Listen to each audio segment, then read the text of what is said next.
This video is sponsored by Card Kingdom. You can visit their store by using my referral link in the description below.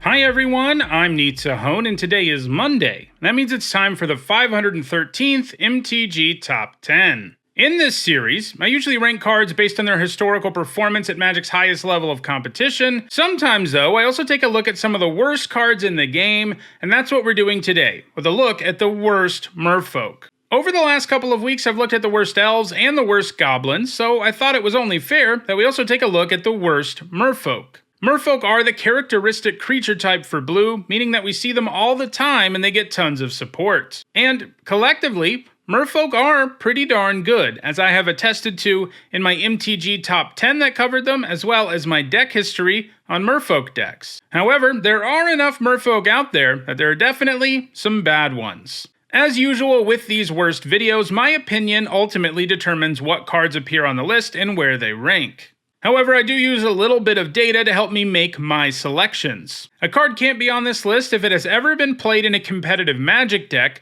nor can it make the list if it's widely played in EDH. The cards in this list also don't usually make the cut in their respective limited formats. Alright, with all of that out of the way, let's take a look at my picks for the 10 worst Merfolk in the history of Magic. At number 10, I have Marrow Wavebreakers. This starts with some pretty awful stats as a 5-mana 3/3, but wait, it can get flying if you pay 1 generic into blue and untap it. So the main idea here is that you can attack with this and then use its ability to give it flying, and it also sort of has vigilance because you untapped it. So this is basically a 5-mana 3/3 that can gain flying when you pay 1 generic and a blue. That would already not be a very good card, and this is significantly worse because of the whole untap angle, which limits when you can choose to give it flying. At number 9, it is Merfolk Seer. This is a 3-mana 2/2 with upside, but the upside it comes with is super inefficient, since when it dies you get to draw a card, but only if you pay 1 generic and a blue.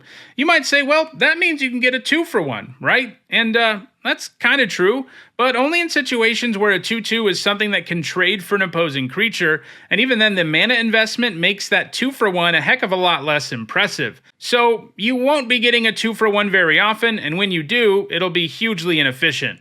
At number 8, it is Shoreline Raider, another 3-mana 2/2 Merfolk with upside, but the upside here is even more minimal. It has protection from Kavu. There are only 46 of those in all of Magic, so it isn't actually going to come up very often. Even in Invasion Block Limited, a format with a pretty decent number of Kavu, the Raider was still not a card that you played most of the time, and at best it was a sideboard card you brought in against an opponent who happened to have so many Kavu that the protection could actually matter, but even that was a rarity.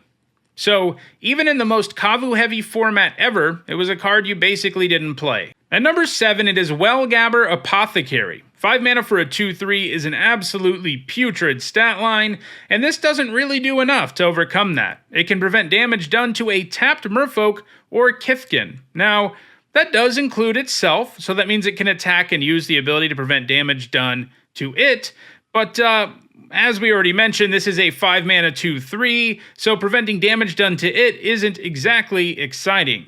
And sure, your other tapped creatures with the right types might be a bit more imposing, but the fact that this can only prevent damage dealt to tapped creatures with those types is a pretty big restriction, since that means it's basically only useful when you're attacking, severely limiting the usefulness of a card that's already pretty bad based on its rates alone.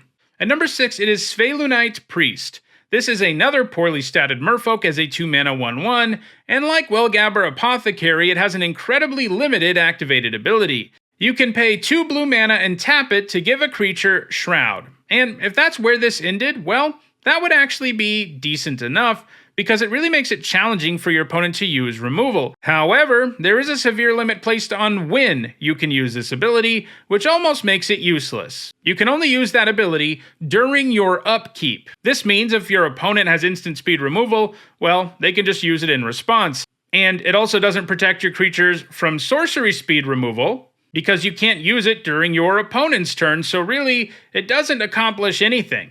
At number 5, it is Wilderness Hypnotist. It shouldn't be too much of a surprise to see another awful stat line here, in this case a 4-mana 1/3, and the only upside you get here is that you can tap it to give a red or green creature -2/-0. This means it can hose red and green creatures a little bit.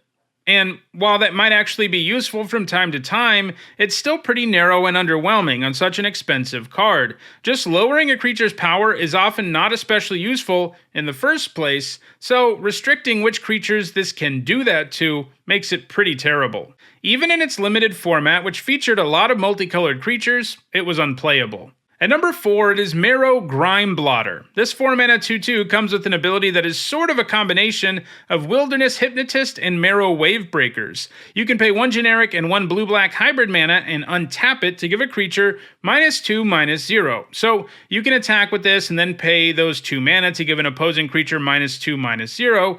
That might mean this can attack a little more often than your typical 4-mana 2/2, but by the time this is attacking, giving one creature -2/-0 isn't exactly going to be a big deal. The Grime Blotter is still very likely to die in combat on almost any board, and sure, you can find another way to tap this and use it when your opponent attacks you, but that's a lot of work for a negligible effect. At number 3, it is Merfolk of the Depths. 6 mana for a 4/2 is just terrible. There's no way around it.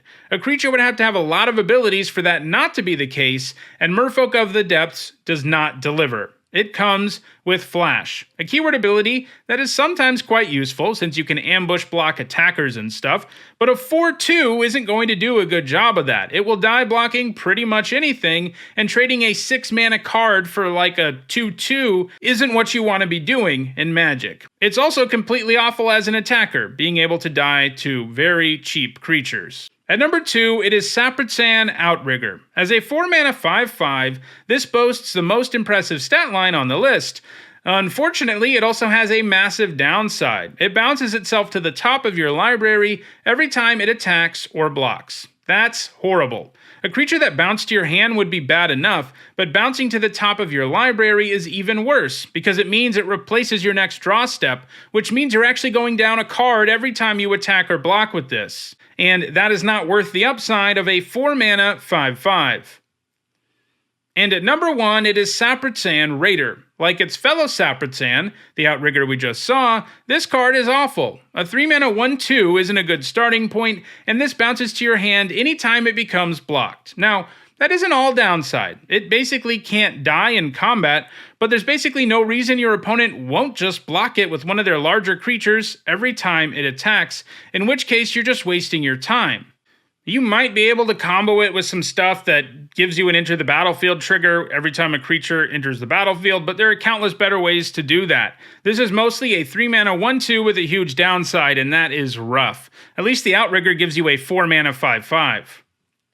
So, those are my picks for the worst Merfolk ever printed. Do you think there are any that I left out? Let me know in the comments. If you want to make sure you catch future editions of this series, don't forget to subscribe. If you want to catch up on past MTG top 10s, including many more on awful cards, you should see the playlists on your screen shortly. Thanks for watching.